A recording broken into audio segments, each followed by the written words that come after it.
going on, MMA fans? So, what are we going to be talking about? You know what we're going to be talking about. The Fedor loss. Real quick, get this out of the way. Camera had been busted, had to send it off. That's why I haven't been making videos. I've been pretty religious as of late of making videos, and I know there's going to be a lot of comments. I haven't even been to my YouTube channel because of taking care of some other things, and I didn't have an urge, only unfortunately because the camera wasn't fixed. So I know a lot of people are going to be like, he's done it again, he's left, he's left the building, what are we going to do? I didn't leave. Unfortunately, I had technical difficulties, and no camera means no makey video. So let's talk about this. I'm going to talk about the event real quick, just a couple things. Number one, Kung Lee looked better. Looked like he was in better shape at the weigh-ins. Looked like he was in better shape overall for this fight, cardio-wise and even footwork-wise. Was a little bit more patient and didn't wear himself out like he did in the previous fight with the Scott Smith Miracle in the Cage. I thought about that a couple days ago. I was actually talking to a friend about that, and I was like, man, they might make a movie on Scott Smith. They make one about the 1980 Olympic team, and then there's the Miracle in the Cage, which is what many people wrote after that fight. That the Scott Smith Miracle in the Cage does it again. Coming to a theater near you, I guess. Jan Finney versus Cyborg. Man, Wilson. That ref is going to get the biggest earful that you can even imagine after that. That fight should have been stopped several times, and it wasn't. Cyborg literally put down the beatdown of the year on Jan Finney, and Jan Finney took it willingly. I don't know, I can't say anything else. Congratulations, Cyborg. Josh Thompson versus Pat Healy. Pat Healy actually looked good in this fight. I didn't expect him to look that good in the clinch. I knew that he would use that situation, but I thought Josh Thompson would be able to deal with that, but I was wrong there. I believe the judges had it split 1-1. I had it split 1-1 because of the submission attempts for Thompson winning the first round. It's good to see that the judges were looking at it that way as well. But it was a good fight, and congratulations to Thompson at the end, getting the body triangle, and then looking for the rear naked choke and getting it. Now, all of y'all are probably have already skipped all that I just talked about, and you're like, I don't even want to hear. I want to hear about what you think about Fedor Emelianenko losing. Well, we're at that point. So let's talk about what happened first. Fight starts. We see the flurry of the punches from Fedor. A right hand, it looks like, brushes Verdum.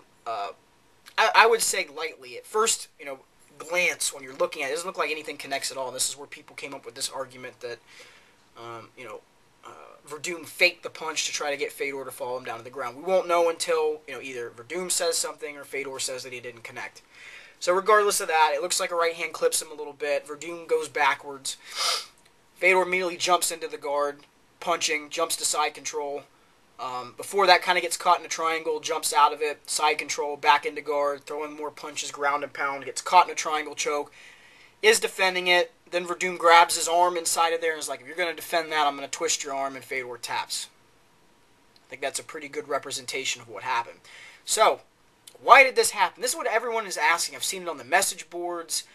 I've seen it in other videos, and I'm going to be honest, I guarantee you, I was talking to Karsten last night, and this will actually be a response video to his, because I was on it. Most of us are going to have the same opinion. I do believe, from what I have heard from most people, and I haven't got to watch everyone's videos this morning, but Fedor, I didn't think he was going to get caught. Why should he think that he's going to get caught? He's been through, let's look at his resume. Schilt, Herring, Nog 3 times, Fujita, Goodridge, Coleman, Randleman, where he damn near died, Mark Hunt, Zuluzinho, Krokop, Sylvia, Arlovsky, Rogers, where he was getting his face hit for a few seconds there. And more importantly, the Nog fights where he was able to pass through the guard and stay out of dangerous submissions in those fights. There's no reason to sit here and to even say, why did Fedor do what he did? Well, he does what he does because he doesn't think that he's going to get caught, and he's gotten out of these positions before. And to be honest, like I said in the little breakdown, he was defending the submission attempt, the triangle, correctly. He was moving to the side, taking the pressure away from his neck. But once Verdum grabbed the arm and started twisting, he's done. He can't defend two things. So, that is what it is there. What happens past this point? What is going to happen? I can almost bank, if I wanted to put money on the situation, that Verdum versus Fedor 2 is going to happen before the end of the year. Strikeforce has put way too much money, and when I say Strikeforce, Showtime, who is backing Strikeforce, has put way too much money into Fedor, way too much money into the M1 situation, way too much time and headaches into the negotiation process and the contractual obligations. They have to try to save what they've invested in. And believe me, if you don't believe it now, or you didn't believe it before, if you didn't believe it now, if you didn't believe it before, if you didn't believe it before, believe it now. Strikeforce is hurting.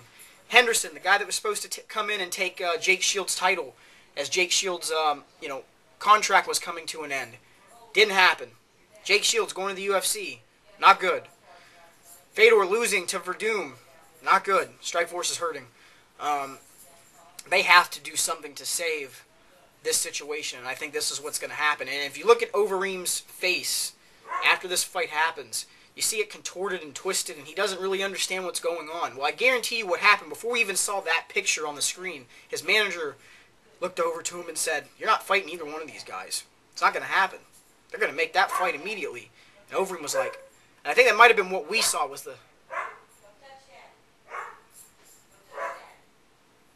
I think that's what we saw was the confusion on the face of Overeem, that he understands of what possibly may be going down in the next couple months.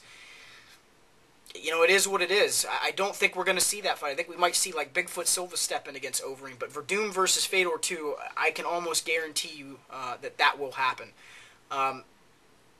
It's funny, after my initial face of just doing this is exactly I think what I looked like when I was watching the fight with Karsten on the phone. I was doing this